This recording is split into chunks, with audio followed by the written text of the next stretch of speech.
Micro Creamery, right, and State Farm. You've all been down there. There's a lot of vacancy there. The Phillips 66 gas station, right? Nebco, right? Big we're all fans. And Starbucks, right?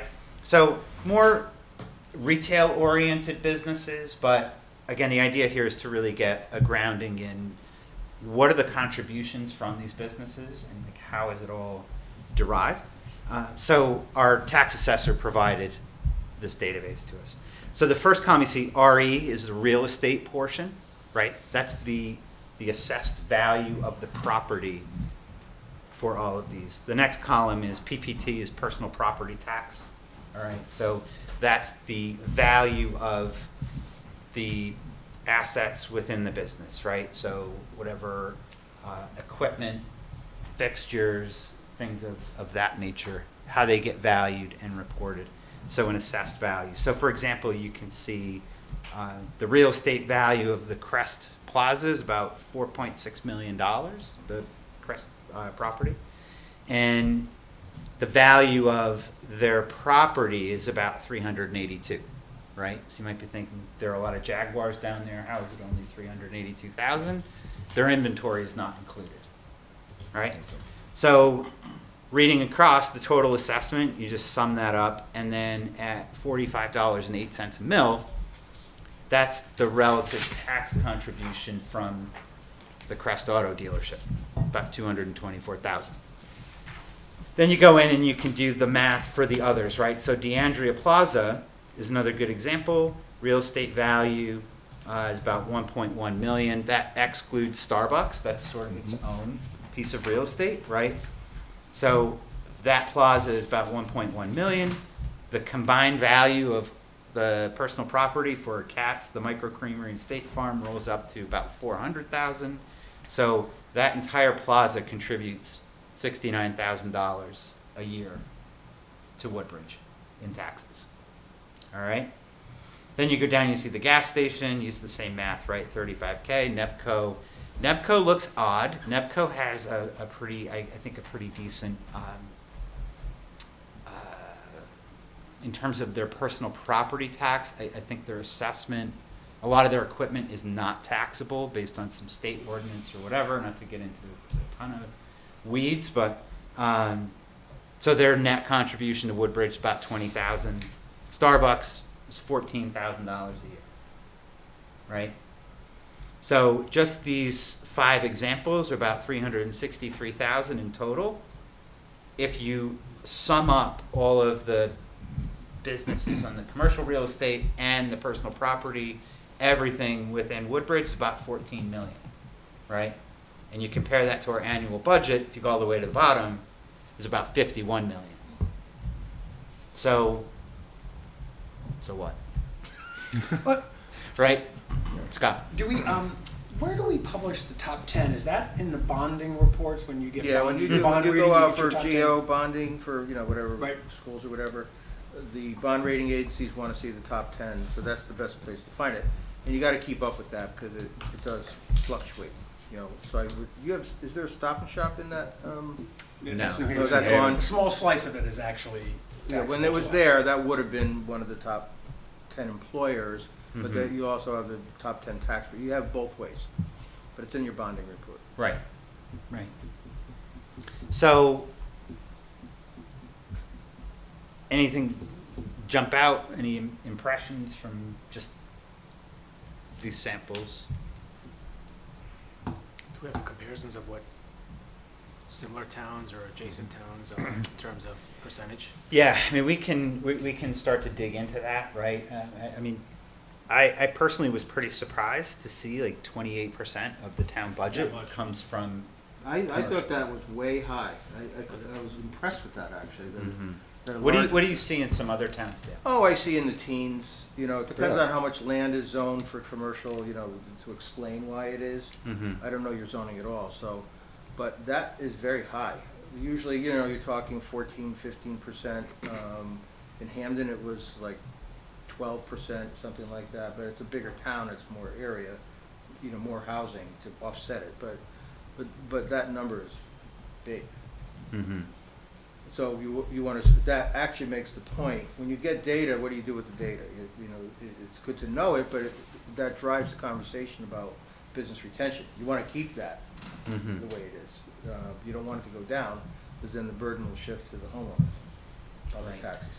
And do towns look at that in terms of overall percentage? Do they look at it in terms of percent per person, per square mile, per town, or? It's just percent of the grand Total list. revenue. Of the It's budget. usually simple. But the other illustrative thing, I don't know, this is the right time to bring this up, but when you look at your total grand list, should I bring this up Mhm. as a topic? So your total grand list, everything in houses, cars, equipment, commercial, is $1.161 billion.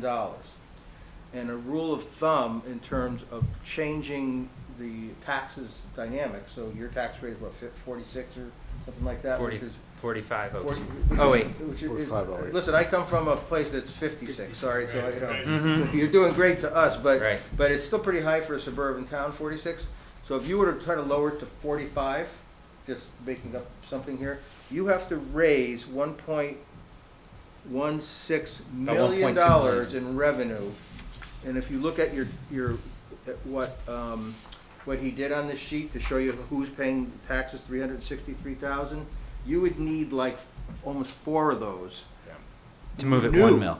to lower taxes by 1 mil. So that's why when you see towns go, oh, we lowered taxes by 0.012 mils, because it's so hard to move the needle. Now, that could be also a combination of lowering expenses.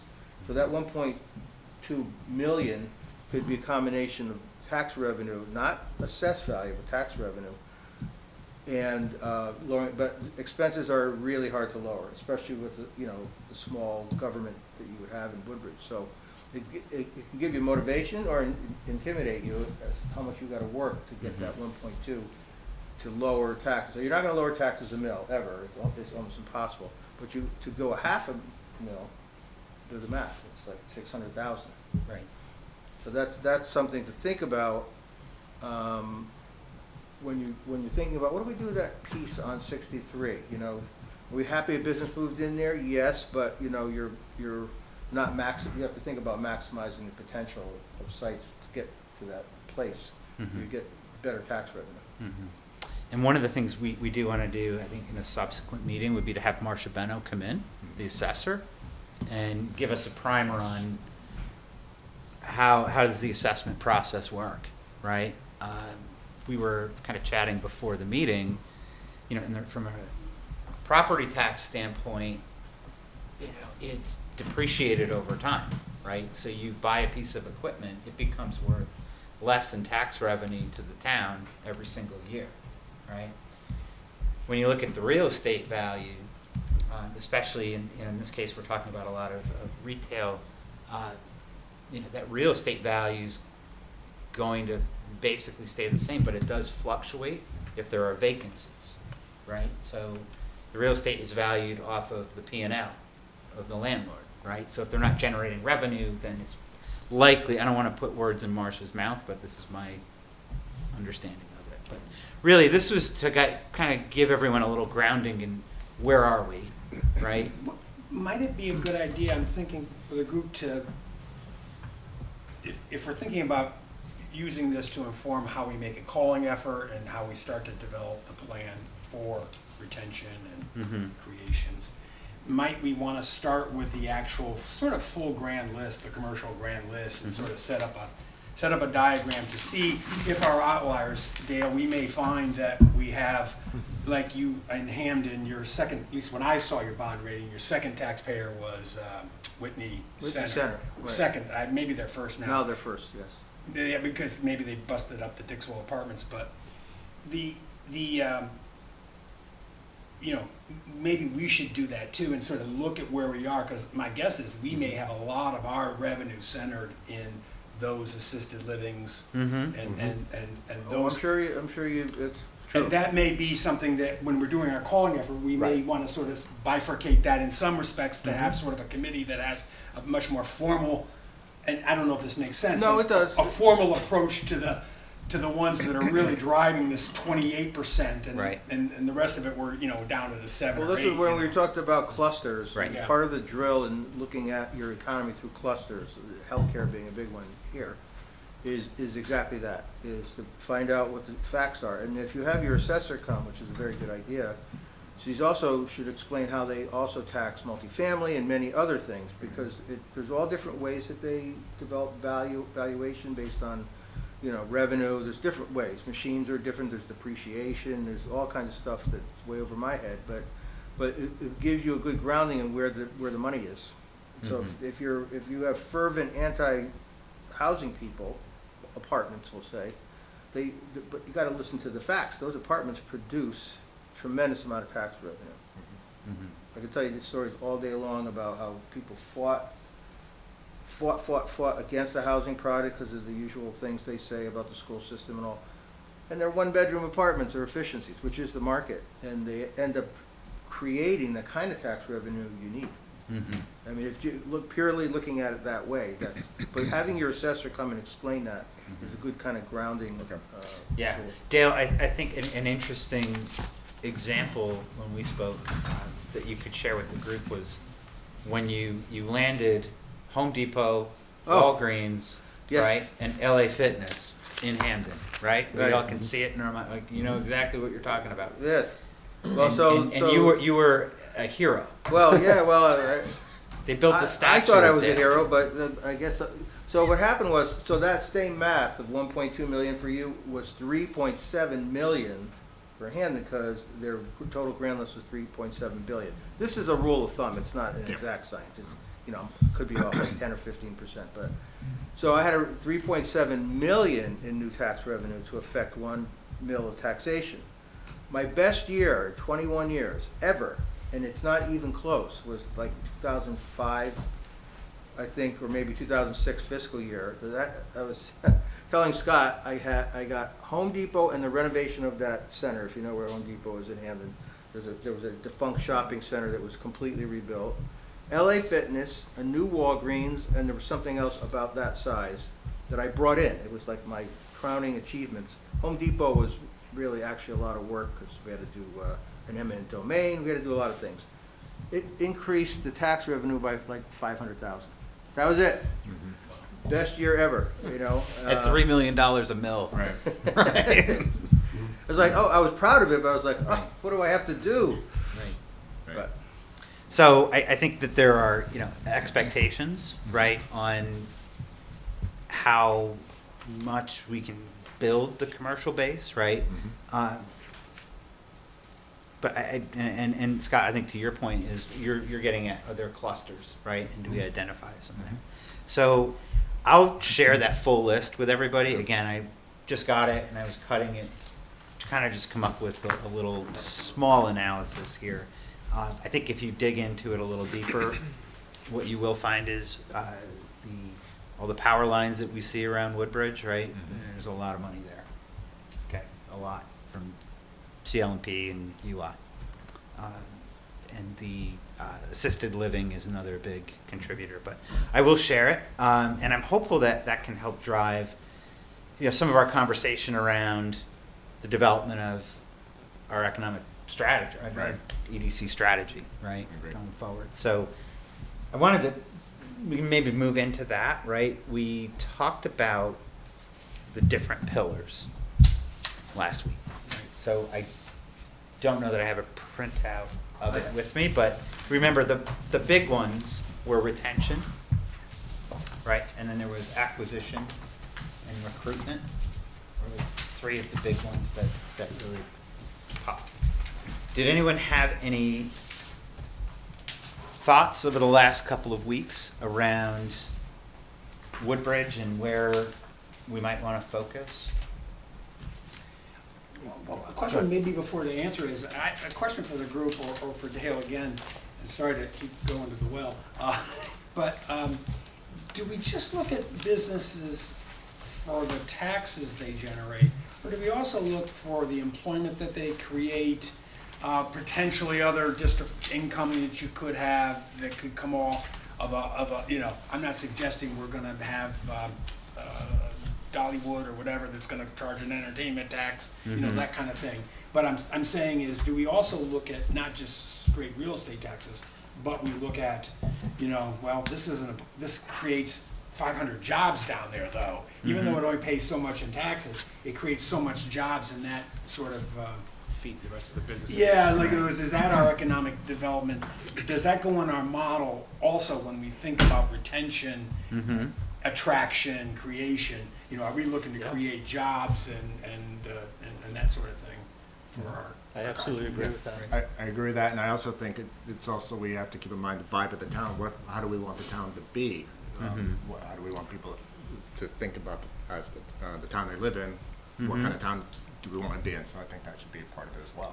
If you have that many jobs or an entity, a business, in you know, some sort of catalytic project that may not even be a business, but a arts related thing or whatever, you're bringing people, two things happen. One, the employees have the disposable income that they spend in your other businesses. So you're more retail, restaurants, maybe more restaurants start to appear. And, you know, you just bring people to the town in general, you know, to use the assets of the town, if that's what you want. Not everybody wants like 8 million people coming to their town, but definitely the disposable income. I just finished a project today. It was the very last meeting with the client in New Hampshire, and they have a vacant piece of land right in the epicenter of the town. It's a town of 2,600 people. It's a small town, so a 4-acre site across from town hall is a big deal. And we did an economic study on how much economic impact would be on all the stores on Main Street around it. It was a big number. If they put in like 32 apartments, it's going to be a mixed-use project at the end. So yeah, the jobs are important because they also create spending in other places. Are I there think that's examples of other EDCs that were successful that started off with establishing those requirements or criteria for what the town wants before they go off and establish their development plan? Like, does the town want to grow the tax base by X%? Do we want to have a certain type of business? Do we want to bring in businesses that have X number of jobs versus smaller retail? Does that development of requirements or constraints, whatever you want to call them, before we move forward with developing a plan, Well, benefits in any way? right. Benchmarks are dangerous, first of all, because the economy changes. Look at COVID, how it completely changed so many things and created opportunities, you know, for business startups and things like that. So you got to be careful of benchmarks is my first comment. I also think that you need to understand the data that you have. This is telling me what he said, that your existing businesses are producing a huge amount of the tax revenue. You want to protect that. That gives you, the data gives you a little bit of direction. That being said, if you want to lower taxes, you know, so you have to decide. And the other thing to point out, and I've been pointing this out to many of the towns I'm working in, is that you don't have a staff person, a paid staff person. So right now the burden of doing a lot of this stuff is on a volunteer commission, and you may all volunteer your time to go to the next step and do other things, but ultimately it falls on the town.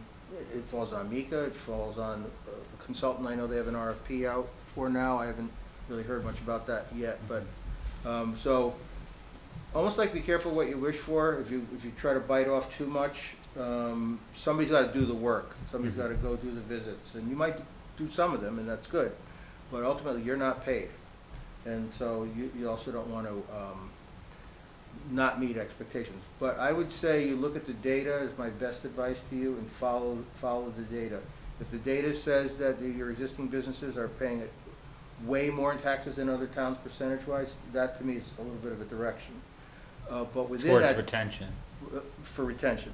And I brought my little worksheet, by the way.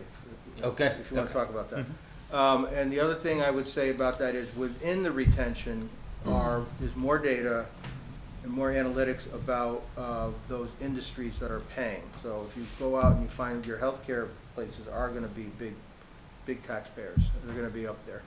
And they employ a lot of people. And they have MRI machines and they, you know, all these things. So from there, it gives you more direction and retention on how to help them keep growing or just stay stable in some cases. And when you have a good program and you promote it, that leads to more attraction. If you start with attraction, you're ignoring this 28% of your tax revenue. That's just my view of it. Okay. I had just one comment and really wanted to lay this out to Dale also. When I hear all this, I think about what we're really talking about also is the sustainability of our tax revenues. And with that comes an element of risk management that we don't, even though it may be very attractive for us to build out, to reward certain businesses to come to Woodbridge, that we want to be careful to maintain a level of comfort with it as it relates to concentrations of businesses in case we go through an economic cycle where a certain industry is heavily affected. And, you know, hearing you say about Home Depot, and I'm kind of familiar with that whole area down there, and $500,000 a year of revenue, and that was it. Well, but it is indeed sustainable for quite a Yes. period of time over X number of years as well, because you have leases in there that run for periods of time, and the likelihood of those businesses leaving once they're established, and if you're doing things in the environment also to create, help those businesses attract customers, and they have that level of customers in their store, there's sustainability there. And there's also built in, like in a situation like that, if you're able to get where Katz is in that whole traffic, I just came through it, it was like cars were everywhere. Yeah, yeah. Is that you get a better built infrastructure by working with, the Home Depot. That Home Depot project changed what they call an F intersection at the DOT, meaning it's a failing intersection, to an A intersection with all the investments that had to be made to get that by, because Dixwell Avenue is a state highway. And so you make an investment and make the infrastructure more sustainable for multiple generations. That's another way you think about it too. So you're absolutely right with that word. Yeah, so, People think so about balance.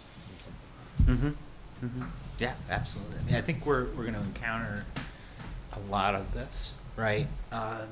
There are lots of. I mean, I did in the last 2 weeks quite a bit of poking around. Like, Madison has some very interesting perspective on things, and to me, it kind of felt a little bit about similar to Woodbridge, where they're really trying to balance economic growth. Like, we don't want to move the mill rate, and then they use the direct words, we want to protect our quality of life, right? And we know that that's huge here, right? So that's the sort of the balancing act that we have. So we're the task, right? Mika was here, like, we got to grow the grand list, right? That's what's in front of us. At the same time, we know, and when I sat in on a lot of the 2030 conversations, right? The 2030 plan was built with what does Woodbridge want, right? What would Woodbridge accept, right? And that's really they put a lot of energy into having these town meetings, right? So that the town could see what's coming and how will it look and the aesthetics, and like a lot went into that portion of it. So, we're going to be challenged with growing the tax base, but doing it in a way that's acceptable to the people of Woodbridge. When you do planning like that, and I did read their report and look at it, it was very well done. The design, Piri, the architect, I've met her before, did a great job, and it created connectivity, and which can equal to sustainability in areas, because if you make those improvements, you're improving the sidewalks, infrastructure, power. Sometimes they did this in Shelton, where they put all the power lines underground, which is 10 times more expensive, by the way. So if you think about that, that's going to be on your dime. But when you talk, but at the core of it is, using the sports metaphor here, the blocking and tackling of economic development. How do you help your businesses keep going and growing, to then attract more of it, to connect to that design, that plan? The plan is not the outcome. The plan definitely helps your outcome of sustaining and growing your grand list, because it creates a place where businesses want to go. But it's but you can't rely on that to be the sole thing that attracts businesses. Agreed. So, I mean, I would like to make a recommendation that maybe preliminarily, we focus on retention initially. One, it will help us really understand the businesses that are here that make up the 28% of the tax base in the town today, right? I mean, I think if that ever went in the other direction, it would create some major challenges. Additionally, I think as we learn more in what 2030 has planned, right, that will give us something to go and attract more new businesses, right, once we get an understanding of that shell. So we can kind of run two tracks, right? And if we put our emphasis on retention initially, right? And that doesn't mean we can't entertain other things along the way, but I think we do want to focus in the short run to kind of get going. So I don't know that we need to put it to a vote. I think so, it's like direction, it's like Okay. a general idea. I mean, specifics we'd have probably Right. have to put it to vote. I think also, in starting with the retention, I think you're right, we have to make sure that we understand what we have. Mm-hmm. You know, whether we call them clusters or we're the top quartile, or whatever, we need to understand that so we can retain our business. Mhm. But something struck me at the last selectmen's meeting was, they were talking about a charter. It was an analogy, but they were talking about making a charter revision. And somebody was saying, well, I want to do that next year. They said, well, then you better start tomorrow. In other words, Right. So in other words, I think we sort of, maybe if we think of the things coming down, we also have to start to be, doing the things that are low-hanging fruit for us right now that are in our basic charge. Mm-hmm. But I also think we have to start to think about what's the lead time for the kinds of things that the Economic Development Commission would like to do, Mm-hmm. or thinks it would be the right thing to do Mhm. to help the town. Because I- I think the lead time is tremendous on some of this stuff. It is, right? And my own perspective is when you want to go, the business attraction and recruitment piece, you need to be really buttoned up on your product, right? I mean, it's a sales effort, so to speak. And right now, I don't know that we are that buttoned up, right? Especially with 2030, it's been aspirational. That was by design, right? And we're going to need something a little more tangible to go after. But what I did see in the last P&Z meeting, I watched it on TV, and SLR, who did the connectivity study with Peary for, they came up with the gondola idea. But they sort of talked about, West Rock down to the. Yes, I got you. Yeah, so talk about aspirational. Right.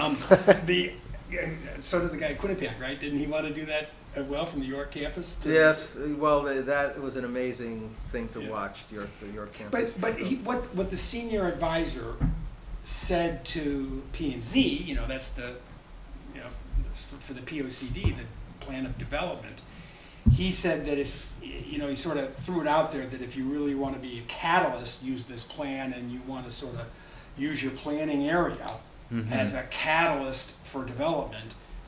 He specifically threw out there an MDA, a municipal development agency. So he specifically started talking to the planning folks and development, to develop the town. So that was something I heard, and that it kind of didn't, our P&Z is not as much planning, it's more zoning probably than planning as much, but honestly, but it's. And I bet you they could help you form that MDA.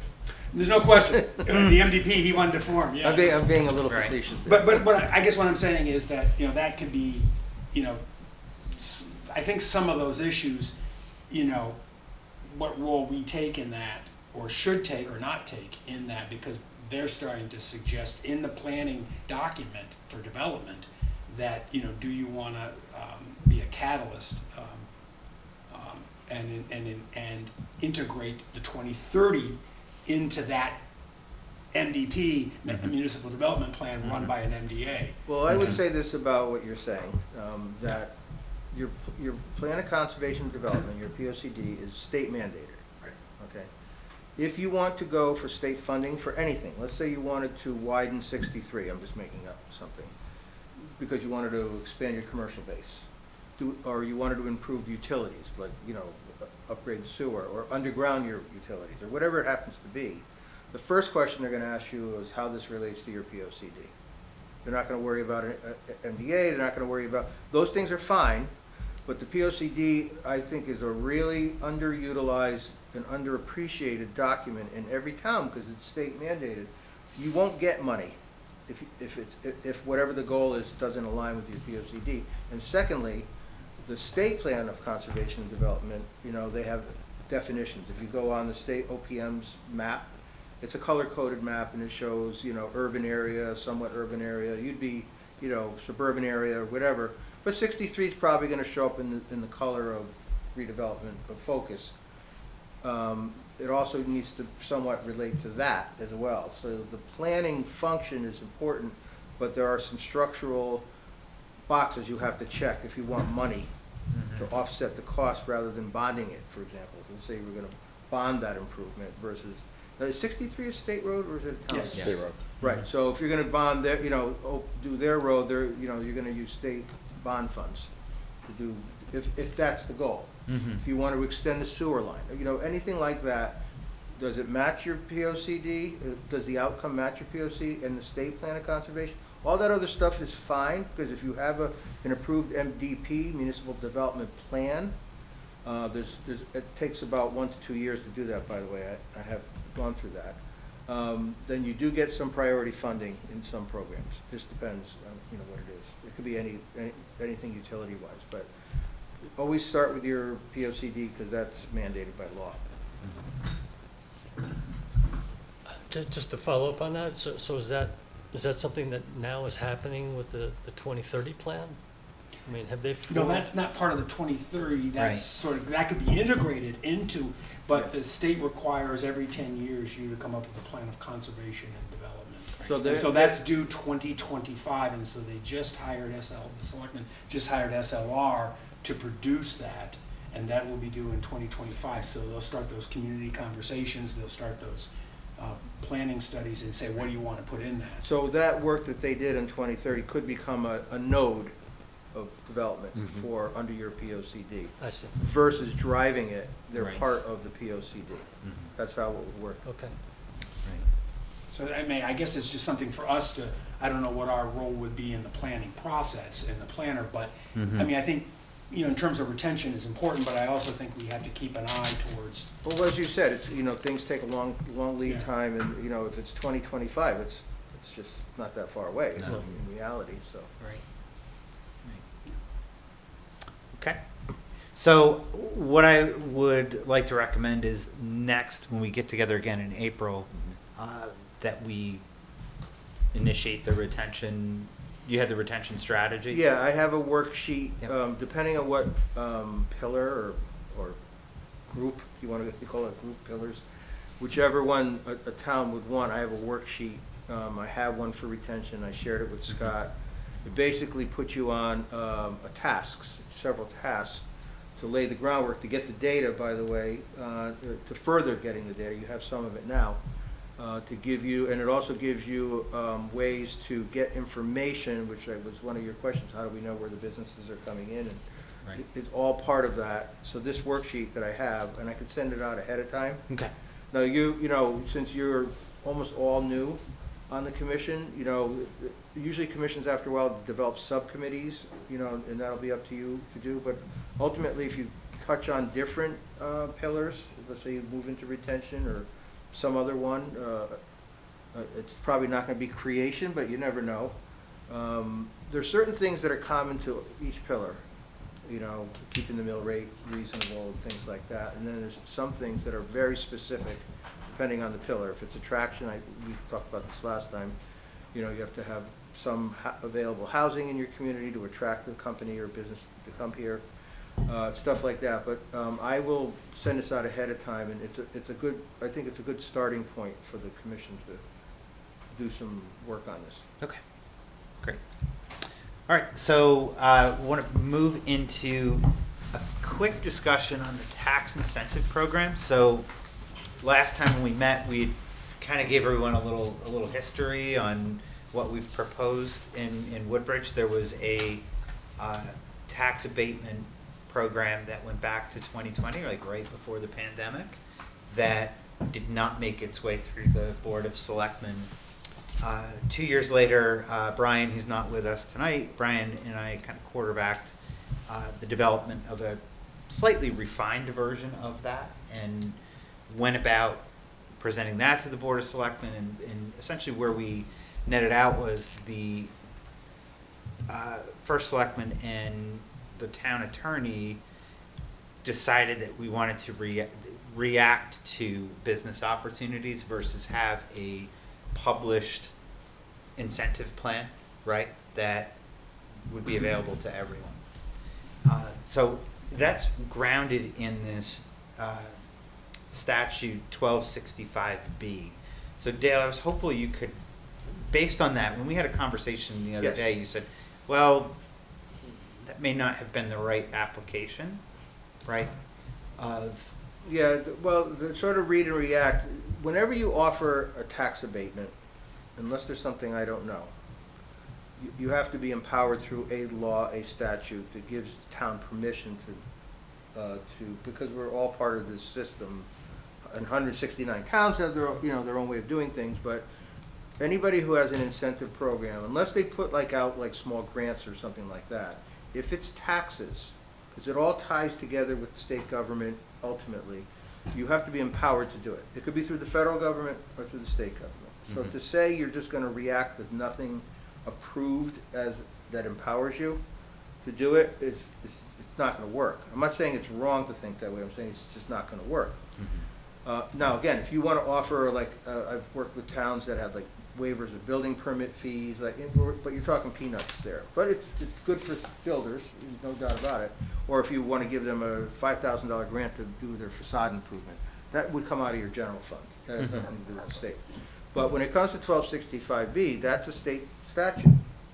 The difference between 1265B and things like enterprise zones and other programs like enterprise zones is that when you have an enterprise zone, and there are other programs like it that the state administers, another complicated story, you almost are required to give that tax abatement. You don't have a lot of choice in an enterprise zone.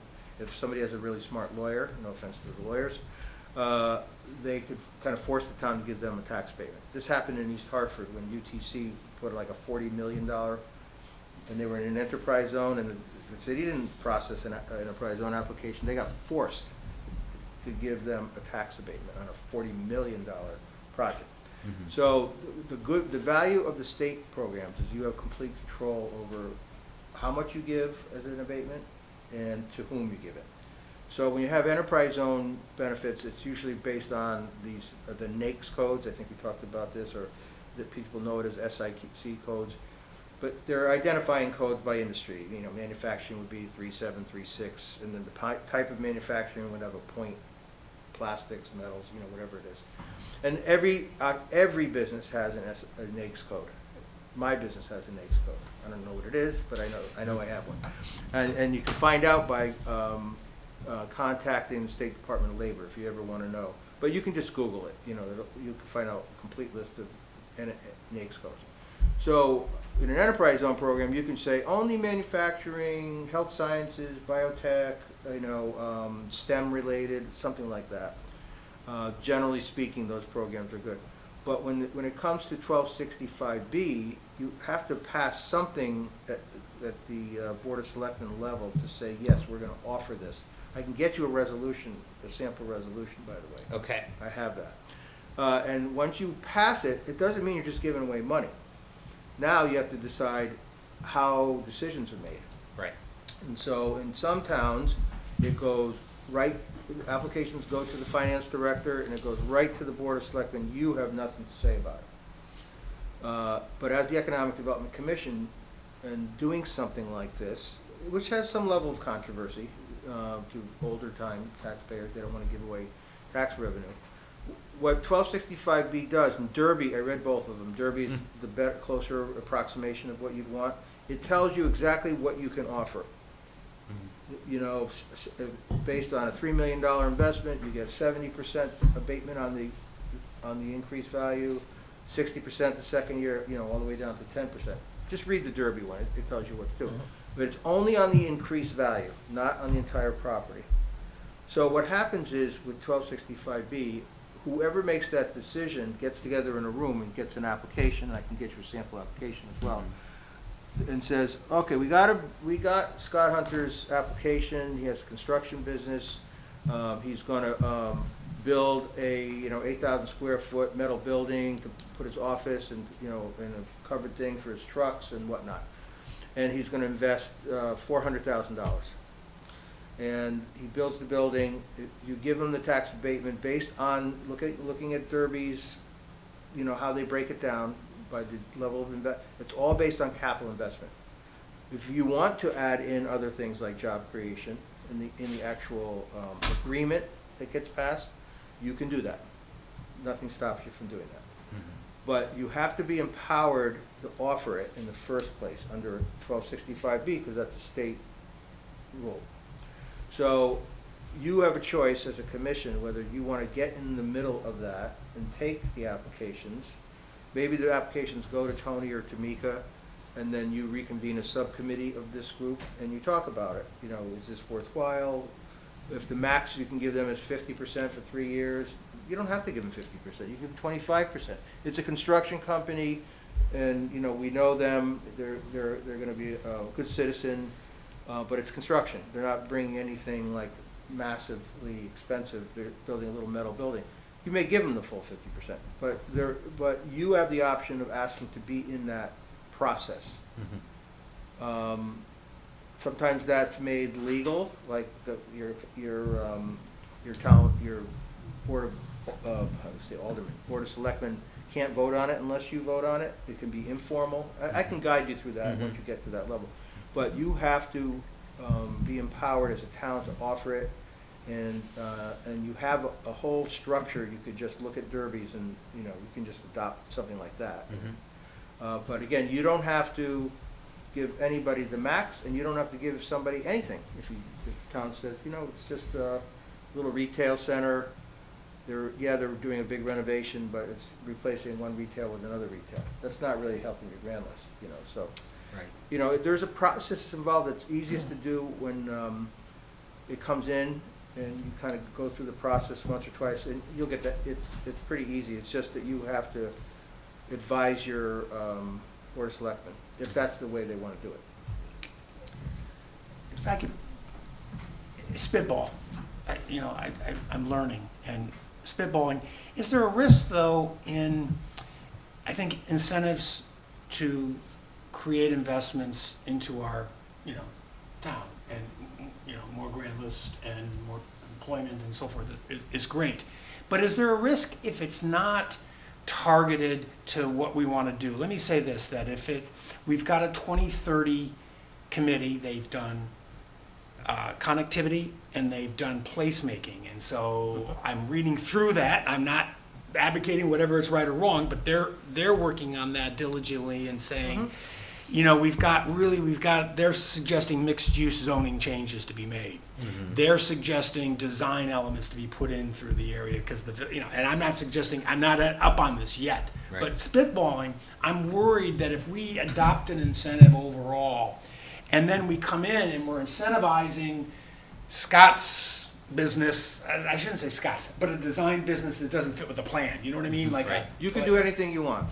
So I'm concerned though that we're starting to do things that are sort of not in concert in integrating where we're headed with the POCD and the 2030. While I would want to do the incentives right away, have them on deck and so forth, I would be really worried about incentivizing something that doesn't fit with Gotcha. where we want to go. Right. No, And, I think and you I'm make not it a- suggesting where we want to go is bad or good, Yeah, and just no. where the town wants to go. You want to get down the road a little bit before you roll out something, because you're using the tool to achieve that goal. I mean, we can't do mixed use. So We can't. Huh? We can, not yet. So you Right, want to we wait. can't. Right. We can't do it until What you you're actually have a suggesting hearing, makes change the some- zoning, Not yet. and the Yeah, public's exactly. going to come out, and you're going to have to go through that whole process. But I'm just saying is, if that comes in, then obviously your incentives, but if you were really, somebody was looking to have mixed use, then you would want incentives once you have the mixed use in there. If you had the incentives before the mixed use, you may not you may be, a key piece of property may be incentivized not to be the cornerstone of the plan. Your point is very well taken, Yeah. and you may hold off until things progress, and that would be a wise way to look at it. However, I don't say in the retention, I think, let's Well- get out there and talk about, Yeah. we're pro incentives. And believe me, But we're if gonna you- tailor them. If you're gonna go down the road of incentives, you gotta do some, you gotta be salespeople here a little bit with your Yeah. mothers and fathers that make decisions on the money in the town. You also have to do, remember, economic development is a team sport, that slide, okay? Your assessor and your tax collector are not gonna be happy about the incentives, I can tell you right now. Now, I used to bring them into the committee and make them vote on it, because that was just my way of sort of, keeping them right in front of me. They still complain about it, but you need to touch those bases and spend time, and look at some case examples, which I definitely can provide to you. And it's not as scary, but I think what you're saying is absolutely on the mark, but you have to do some politicking and some education on how it works before so it might take you that year, I guess is what I'm saying to you, to really get it in sort of the lexicon of how town works. So what I'm hearing is, let's progress it, right? Right. We want it to be targeted, Scott, is your suggestion, right, towards the strategic priorities for the town. That have been put up. Yeah. I mean, there's also is this an incentive for existing businesses, right? That we may, as we look at the retention strategy, right, that could be another thing to help support them, right? Prevent somebody from leaving, for example, right? Well, one quick note on that, I had incentive program for the entire time I was in Hamden, and I did about 150 different applications for all kinds of things, manufacturing, just small retail, mixed use. And something like 70% of it were existing businesses that took advantage of it, that just wanted to expand, put 1,000 square feet on, do a whole HVAC improvement, a new roof and lighting. We wanted, part of our criteria was, how would it look like at the end, not just a crappy metal building or something like that. I think we could do Just a both. little What I'm hearing is we could have a targeted program, right, that fits with 2030, and we can have maybe a more general one. I mean, I looked at New Haven's that Mika sent around, and that was specific to improvements on existing property, right? Like, it was not about building new buildings at all. So they were very specific with that. I mean, that's something we could look at. What I think we should do here is kind of revisit what we have on the table, right? And begin the conversations. I think it really is going to, we'll get passed, it has to get passed by the Board of Selectmen, right? And kind of shape this, move it down the road a little bit, and I think it goes into the next conversation, which is on the business community outreach, right? And I think that is where we're gonna get a lot of learning, right? Both from the retention, and as we focus on retention and we do this business community outreach, then I think we're gonna start to be able to shape, all right, what's working, what's not working, right? And that can help fuel the attraction strategy down the road, right? Like, here's where our gaps are, and this is what we need to shore up, right? So, kind of in the interest of time on this, and hopefully we can do this over email, like within FOIA, to sort of generate a list. I mean, Rick, would you want to be the kind of the keeper of that? I can You be would the start keeper of the list. that conversation, and I think we're safe to just chime in and kind of build that. Okay. Does that sound like a plan, or?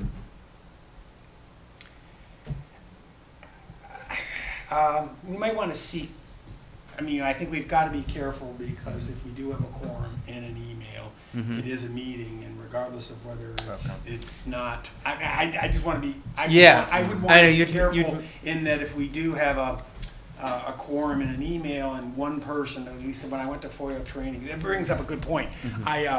I ordered from Pullman Comley down in Bridgeport, the author, I believe one with Tony, Understanding Connecticut's Freedom of Information Act. I got Okay. a thing on it. Yeah. I don't know.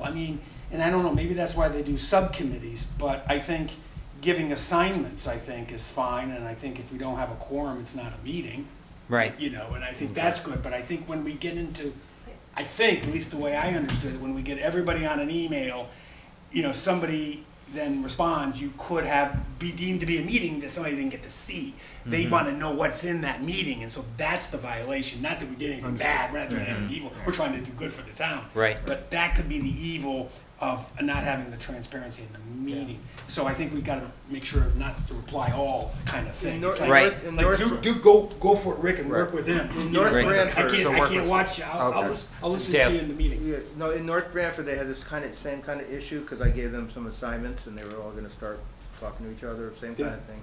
And they had what they did was they had assignments of people getting information, and then they had a special meeting live, in between the normally scheduled meeting. You can call, special meeting, doesn't have to be that long, just like an update, as long as even if you didn't have a quorum, but you published you noticed it, there's no law saying you have to have a quorum, because you're not voting on anything, you're reporting out what you found, right? It's not like you approve minutes or something like that. Right. So in their case, they had a smaller gathering of their commissioners to talk about what they found, but at a live meeting.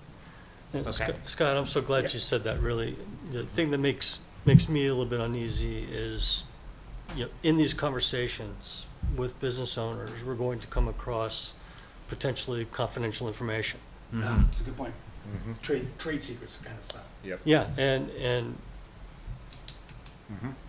we're gonna be holding public meetings. I really think that we need to lay out some ground rules as to how we're going to discuss what it is that we've learned, in such a way that it's generic, so that there's not the possibility that somebody's being damaged down the road.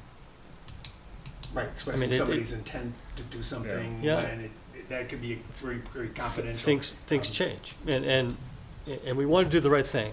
We absolutely want to do the right thing, and I think that we'd all be best served if we're just super careful about how we describe conversations and potential events. Sometimes groups will develop a worksheet if they go visit a business. You're gonna have lots of informal conversations, and it gives them an ear to bend a little bit on things that are bothering them about the town or about what life, their wife or your husband, whatever. Yeah. But if you go in with a checklist with generic answers, and then you have the other information that they're telling you, but at least you have something written that is not gonna be confidential. Yeah. Key concern, employees, taxes, Oh, and have them complete it. Well, you work with them, you talk to them and you check it off yourself. I mean, you could do it either way. You could do a survey, but people hate getting, you buy a cup of coffee, you get a survey now. Right. So annoying. And I a request literally for a went to tip. Walgreens Get and anything bought with those. a pair of eyeglasses and I got a survey. I was like, I'm not filling that out.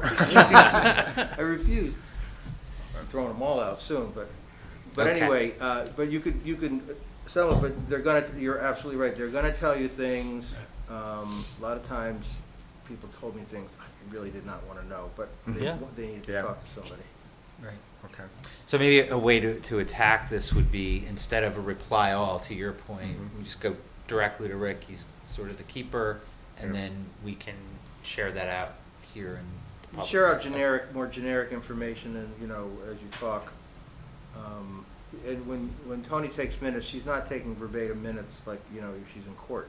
Right. You're doing summary notes, right? Right. So, there are Yeah, I evades think and we're there are all evades. able to take homework home and do our homework and then come back Come back and and say, here's our report. homework Yeah. and, Right. and here's our list, Okay. our grand list, and here's our Okay. top 10. We All right. met with a manufacturer that is extremely upset with, the cost of energy, or they're extremely upset with the way the town, even though sometimes the town's not the one who plows the road, it's the state. Well, you don't have to name, by naming them, it's sort of where you're going. And sometimes other businesses are looking to see what other people are doing. They're Sure. looking Right. at their competitors. That's Yeah. another issue entirely. Right. Manufacturers trying to steal other people's employees is a big one. Right. It happens all the time. Wow. Right. Oh, they have CNC machine operators? Oh, we need 2 of those. Right. Great. Right, No, drivers. Yeah, Come drivers. across this, talk to vendors, and they're like, oh yeah, sure, I'll show you exactly what I did for them, right? Yeah, but I volunteer to. Okay, spearhead that. perfect. But I would like to have a conversation with you to see how that's shaped. Sure. And talk about, do a questionnaire or survey, that's a great idea. But I have some ideas on that. but Yeah, I we mean, I can think talk- that yeah. then, the specific outreach, what I'm trying to do is not have 30 days go by. Agreed. Right, and then you say, okay, now we have the names. We'll talk in May about Yeah. what are the questions. Right, we can move it along a little faster, but we got to be careful, Okay. without a doubt. And Doing Steve, that. good point. Like trade secrets, proprietary info, it can happen pretty quickly. So Scott, what is our homework, individual homework? So Outreach. what I would say the homework here is share into Rick like names of local businesses that folks that or that are local business owners Right. that we could go and See, initiate. But I think it's type of business, not name of business. Okay. Well, just where we would want to focus some conversations so we can get out and start. And remember, an email is a public record, it is FOIAble. Right. So in other words, when you do put it in an email, it is a public document from Mhm. our committee, so, that's not bad, right? Right. It's what we're trying to do the good thing. Right. But it's a public, it is a commission document. Right. That email, Mhm. and you can say, give me all your emails, Right. So goes to your point about, about making sure that, you treat it as I think you have to treat I'm not trying to play lawyer, that's for sure. Right. I never got it right. Believe me, it's all very real. Yeah, but I mean, It's I all think, very- we just gotta make sure that we, are comfortable that it is a commission. If you send an email, it is a commission, it might not be a meeting, because it's not to a quorum, but it is a commission document. What I'm envisioning is we develop a hit list of, hey, if we each come with 3 to 5, right? Then out of the 7 of us or so, right, we've got a healthy list that we can go out and have some conversations, bring the conversations back here, right? So that we can start to build out, like, what are the needs in terms of retention, right? Like, how do we, and then that will also help inform some of the attraction, right? Like, what needs to change in within the business climate. But the first step is, I think, to build that list and then carve it up, and we go out and start talking. You might to the find owners. within a given industry, whatever that industry is, that you might get value later of bringing them together Mhm. for a conversation, by Right. talking to them about what their needs are. Certain industries are always gonna tell you workforce, our problems are workforce. Other industries are gonna say power, it's all about electricity and utility costs, but you might have find opportunities, Scott, to your point, of where are the gaps and the needs in that industry. Never mind who they are, by naming them necessarily, and then maybe having an event with them Mhm. and bringing in resources that, Yeah. that they can, like I used to get together healthcare or manufacturing, and then I would bring in the workforce partners and get them together for bagels and coffee. And invariably, there were matches to be made. We have some programs, we have students at such and such high school or college through Gateway or something that could be, CNAs in your healthcare place, or you'll find, but once you learn the sort of patterns within an industry, it'll give you more. That's sort of what we're gonna talk about in the retention overview.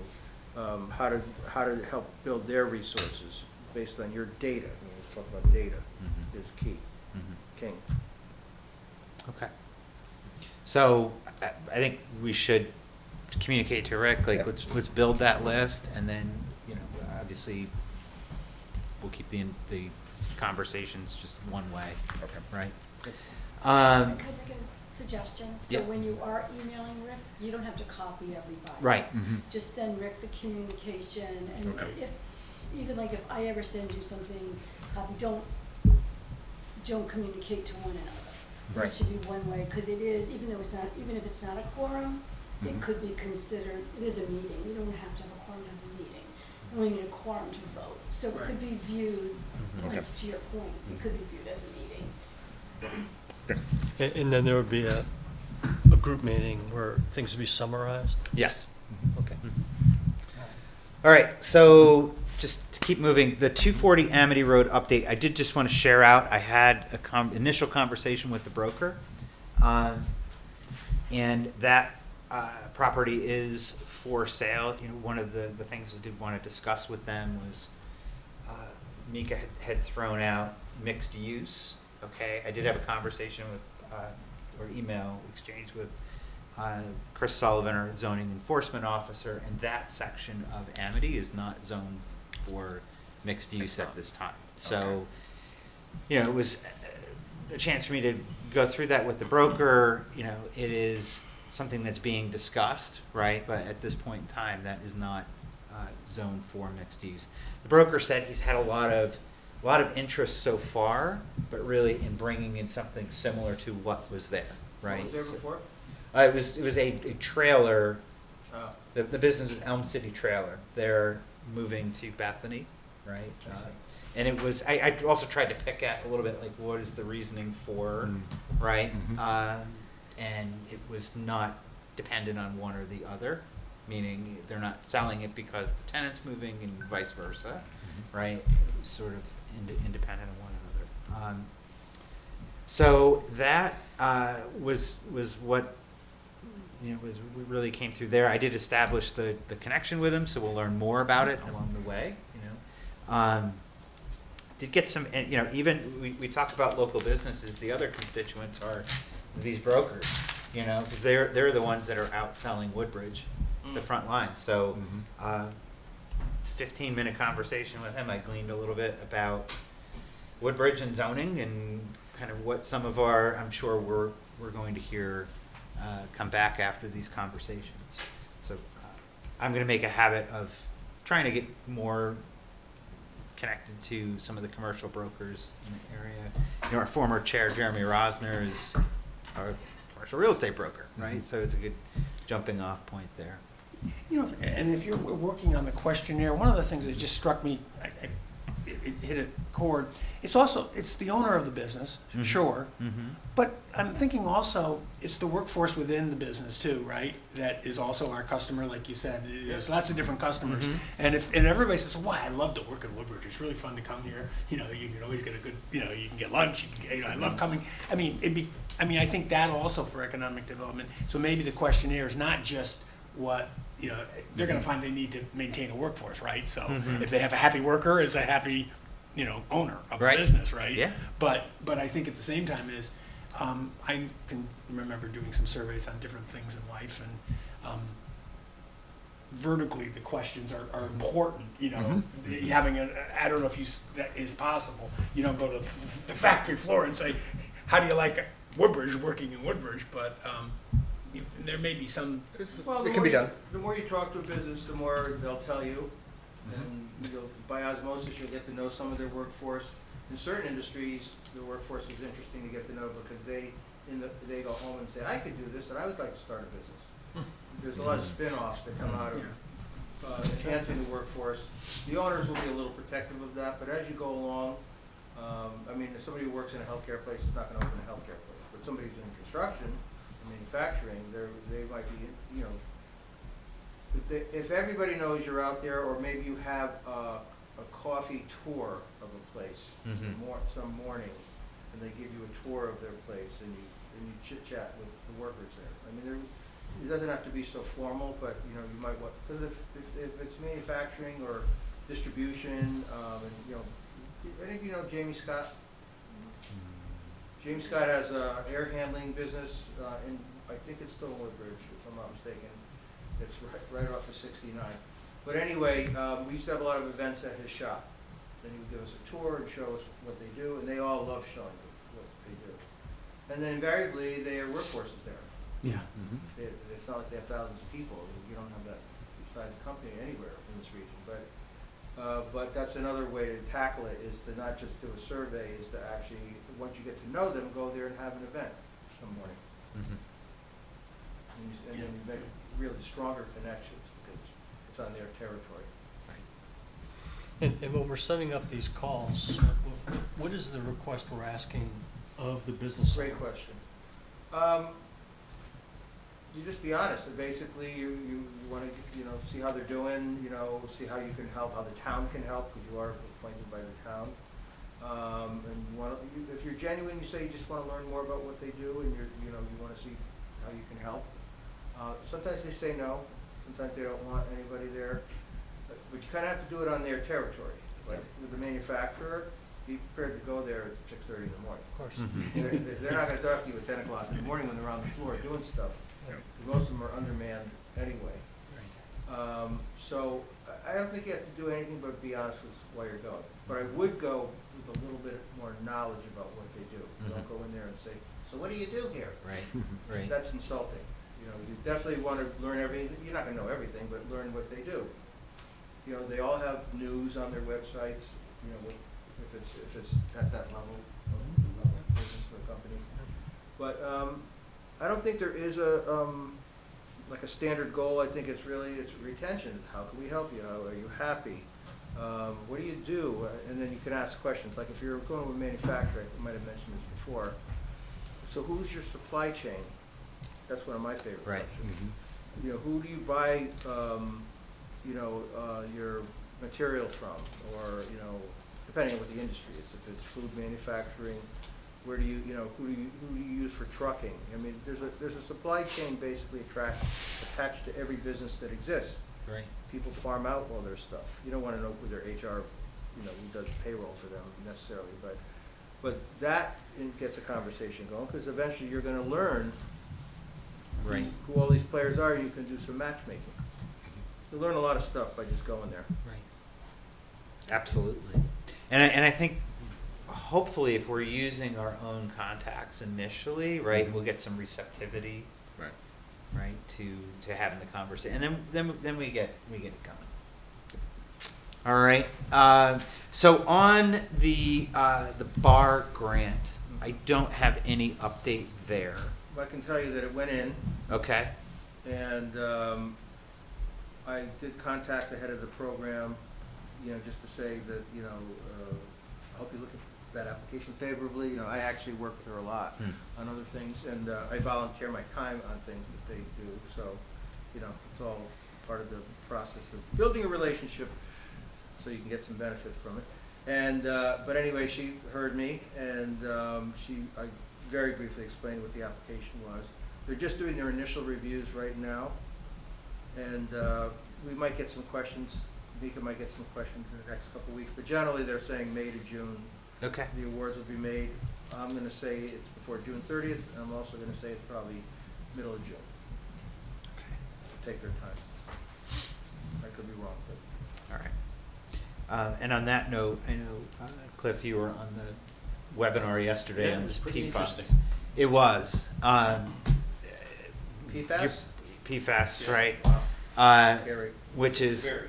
probably not for tonight, given the timing. Maybe for the next meeting we can share, because I don't know if your head went where my head did, which was, God, I hope I don't own a golf course at this point, right? Or anything for that. Or anything, but a golf course was what sort of Yeah. was on my brain when I It's hear a- about it's forever everything. chemicals. It's in it. Right, we have a golf course, yeah. So, I think we could share that. I mean, I got the deck and we downloaded it and I have my notes, but I think it falls into this area with Brownfield. And then, we were also gonna talk about new business, right? So, and then I also had on here, the 2030 committee, right? Which their next meeting is next week? No, 2 weeks. On March 26th is when they meet again. They actually haven't met since November. I went back and looked at a couple of their minutes. So I think it'll be good to get an update at our next meeting in terms of 2030 and where they are. I know Steve was asking me like what our role on 2030 would be. You know, the chair of the EDC sat on 2030, the former chair, right? So we could maybe look at that as well, so that we have a little more connectivity. But one thing, I want to keep as kind of a standing for future meetings is who's moving to town, who's leaving town, right?